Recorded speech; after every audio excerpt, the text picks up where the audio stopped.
Hi, everybody. Claudia McMullen here, founder of Hugo Coffee Roasters and Hugo's Human. As you all know, we are a coffee roasting company with a mission to save companion animals.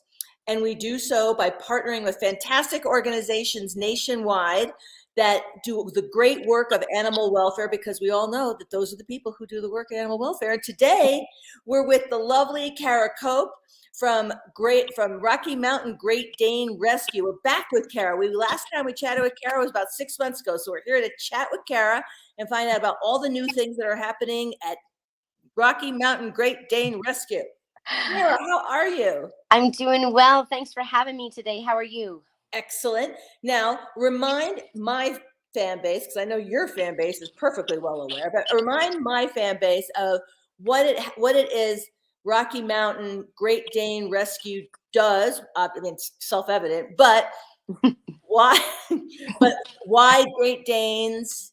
You know, the whole story behind your fantastic rescue. Okay. Well, in the year 2000, a bunch of fantastic women got together and created Rocky Mountain Great Dane Rescue with passion to rescue, rehabilitate, and rehome Great Danes and Great Dane mixes that have been abused, abandoned, and neglected, or through no fault of their own or their current family just need to find a forever home. So we team together with a bunch of great volunteers. It's all volunteer based. Mm-hmm. We pay no rent anywhere. Everybody does the work from their home. So every dime that we raise goes straight to this rescue. We are a 501c3 charity. And you're foster based then? And we are foster based, yes. Which is good because Great Danes don't do well in brick and mortar shelter type environments. No, they don't. They get terribly stressed. It's very upsetting for them. Yeah. So that's a lot of how we obtain our dogs. A lot are all of our volunteers that watch social media. They watch the shelters, and we bring those dogs in from shelters, and also families that have to turn them over for several different reasons. There's people are losing homes or they're losing their jobs, and it's just really hard to live in your car with a dog that big. So they're all, they all have reasons, and we hold no guilt with anyone. We have nothing, we just try to do the best we can for the dog in this situation. So I really like this rescue because it is volunteer based, and we are able to turn every dime over. So we have a lot of great people. We have 35 active foster families. Wow. And have 18 Great Danes that are now in foster care needing homes. So anybody that needs a Great Dane, please go to our website, rmgreatdane.org, and you can look at the dogs that are available there. We call them mail order dogs because you get to know them online, and then we can help match with your personality the dog that will work, or your lifestyle. And what is the geographic? So I'm imagining that, particularly in and around your area, the shelters know that you take the Great Dane, so they probably they probably call you immediately if they have a Great Dane. A lot of times that happens. If the Dane is in good shape and happy and adoptable, a lot of times the shelter will keep it because they know that it will go quickly. And people love those big dogs. They do. But 9 times out of 10, they'll let us know, or one of our great volunteers will see that dog needs help. And we are able to contact 2 people that are in our rescue, and they reach out to that shelter immediately and try to put a hold on that dog and arrange for a foster home nearby to come and pick it up. So I just wish that shelters just didn't take Great Danes and gave them right over to rescues like you, because even 48 hours, 72 hours in a shelter, a Dane suffers. Absolutely, it is abandonment at its worst. It's a horrible thing for any dog to go through. Great Danes are extra sensitive, and they have super sensitive hearts, and they just don't do well with that. I told you my Great Dane growing up. Yes, it haunts me every day. How my story haunts you every day, for God's sakes. That's it. But anyway, for those who are listening who don't remember my story, I had a Great Dane growing up named Paladin, and all we did was go skiing as a family for a week. And my parents put him in I don't know, like a, like a veterinarian place somewhere where there were, where the dog was taken care of, but was kept in like one of those smaller rooms, like you would in a shelter. And he died while we were gone. And my mom always told me he died of a broken heart. There's a She good thought shot. we left him. I know. Oh my gosh. So, you know how much I love what you do because it touches, even though I know you're full of it, that my story keeps you up at night. It does. It hurts my heart. But anyway, you know how much I love what you do. Now, how big is the geographic reach? Like, how far away will you grab Great Danes if you can? We have a lot of active volunteers in 13 different states. So we cover Colorado, Kansas, Nebraska, Utah, Wyoming, Idaho, Arizona. Did I say Montana? No. Montana, Oklahoma, Iowa, Missouri, and South Dakota. So a lot of our volunteers will drive, depending on where they're at.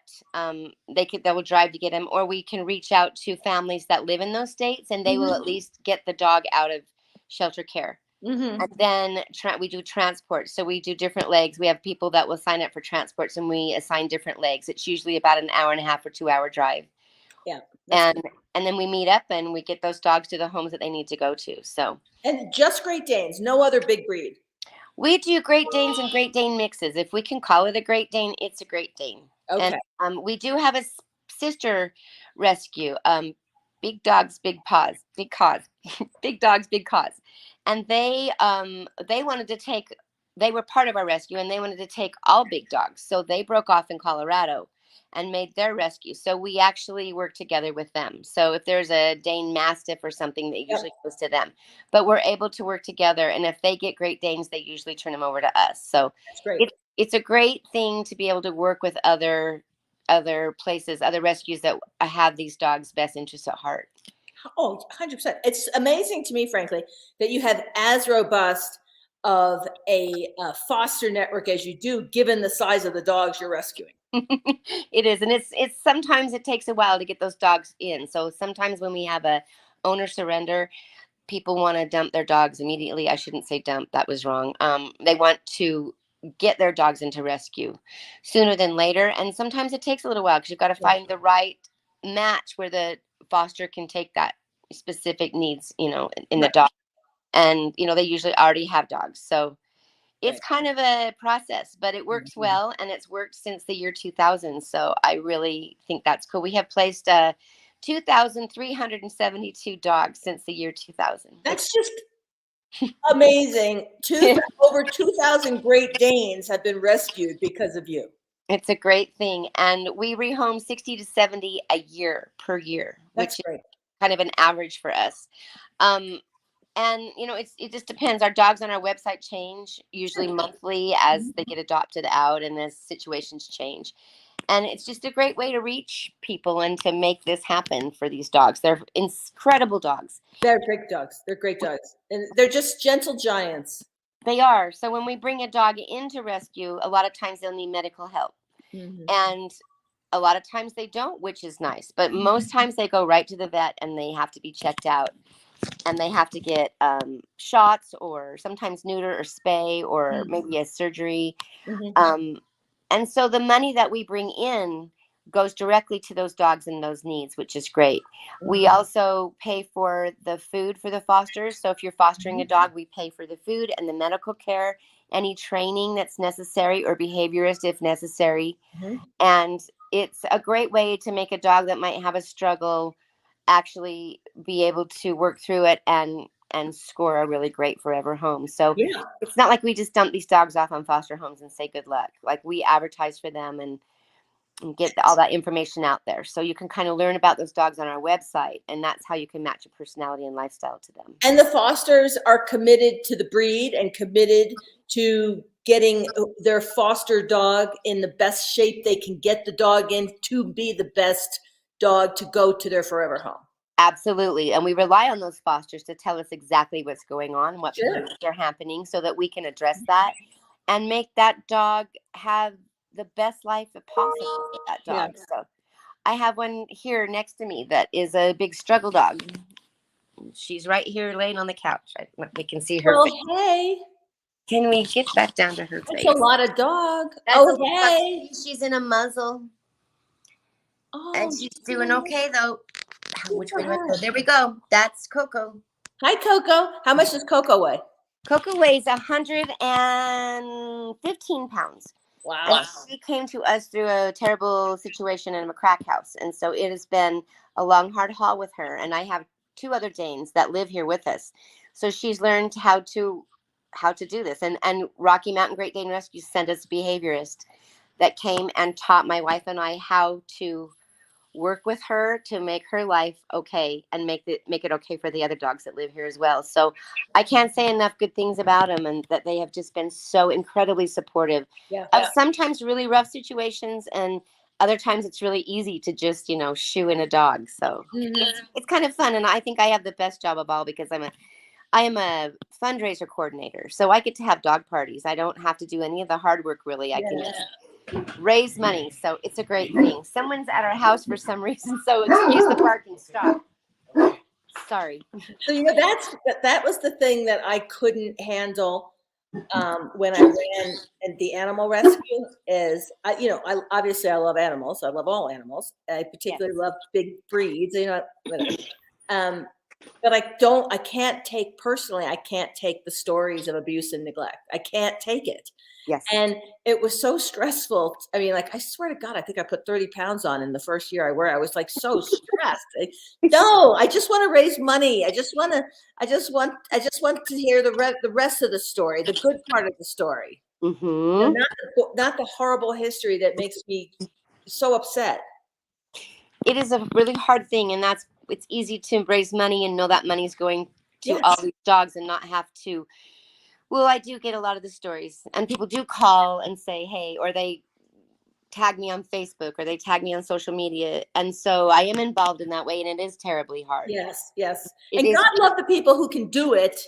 The people who worked at Friends of Animals Utah, they were amazing. Like their ability to handle and help all these. It's really a different breed of human who can go down and pull animals from a shelter, knowing their backstories, and just be focused on getting them healthy and getting them the best life they can at their new forever home. Absolutely. They are amazing, and they're gifted in ways that I will never know. So I'm always grateful to the folks that can do that. Yeah. I think everybody has their place in the dog and cat rescue world. They all know what they're capable of and what they really aren't great at. And I'm not great at doing that. If I have to do it, I will. And I do anything for dogs. But yeah, it's nicer to be able to throw dog parties. I call them dog parties. Yes. Dog events. I used to have parties at the coffee shop. Well, hello. That's the color my paladin was. Yes, he's a fawn. He's a fawn. Yes, he's going to be 5 in October, and he loves attention. Yes, he's a. So what was I going to say? Sorry. Anyway, now to remind everybody how this works is we donate. Hugo Coffee donates $2.50 for every item sold on the website during the course of this week-long fundraiser that began on Monday and ends at midnight on Sunday. So we need to get the word out. We need to get the word out about a couple things. One, the coffee's fantastic. For those of your fan base who didn't buy it the last time and they drink coffee, buy it because it's great coffee. Two, if you don't drink coffee, we have plenty of things to buy that are not coffee. You can buy a mug, you can buy a to-go mug, you can buy a t-shirt, you can buy a hat, you can buy whatever you want. We have dog toys. We have a plush dog toy. We have dog bowls. We have stuff. So just buy stuff. Help Rocky Mountain Great Dane Rescue. And then the other thing I wanted to mention was that we are going to be launching in the not too distant future. We're in the middle of doing a new website for the Hugo website. It's not launched yet, so not to worry. The website works. And we are launching an affiliate program shortly after the website launches. And the affiliate program, the thing that's fantastic about it, because the thing that made me crazy about what I do is how can I scale my give back when there's only 52 weeks in a year? Right? Mm-hmm. Well, you can do it through an affiliate program. So all of our partners are going to get a shortened URL that you send out to your fan base. And anytime your fan base buys anything from Hugo Coffee from that URL, I will donate $2.50 for every item sold going forth into the future. That's exciting. That is very exciting. I love that idea. Yes. So now, like, say people drink. I mean, everybody. And if you drink coffee, you go through at least a bag a month. For God's sakes, I go through a 5-pound bag a month. Subscription. So anytime somebody has somebody gets a subscription, they know that anytime they get a delivery of Hugo Coffee, you're getting Rocky Mountain Great Dane is getting a donation. That's great. I think that is such a great way to give back. I want to thank you so much for including us in on that. And you've done so many great things for so many rescues. Well, it's what we get up in the morning for. That great coffee and helping animals. That's exactly what gets me out of bed. Yes. Now, Kara, tell us say we just did a great job and we raised, we beat last time. We did more than 200. Say we did 300. Like, what kind of impact would $300 have on Rocky Mountain Great Dane Rescue? Oh, Kara. Oh, no. I lost contact there. I feel like that would bring in anywhere between 2 and 5 dogs, and they could get vet care. You bring them in and either get shots, be able to get them food, be able to get them set up for a foster home. If there is maybe a neutering, that would pay for a neutering. Yeah, I mean, so that's fantastic. Every dime goes straight to those dogs. So whatever they need and whoever's at the top of the list that's needing the most. I don't think we have anybody right now that's pending surgery, which is really happy. Good. And we try to take care of them right when they come in. Sometimes they have a few medical things, but a few $100s would do. It goes far. Awesome. You think, gosh, I cannot believe this. $50 for a dog to come in to, basically that's how we figure it. Sometimes it's a few hundred, sometimes it's $50. Sure. So, I mean, every little bit counts, and that's why every dime is important. All right. Now, Kara, it's up to us, you and me, baby. We are going to get the word out, and we're going to ask your fan base and my fan base to buy to support your fantastic organization and save those beautiful, gentle giants that we love so much. Absolutely. We are going to sell. So I'll be sending out blast emails, and I'm going to be all over social media. So get ready for it. Awesome. We can't wait. All right, Kara, now you have a fantastic weekend. You too. Yes. May everything go well, and let's make a bunch of sales. And thank you for promoting us. I really appreciate it. Oh, our pleasure. We love it. We love what we do. All right, Kara, we'll talk to you soon. Okay, be well. Thank you. Bye. Bye.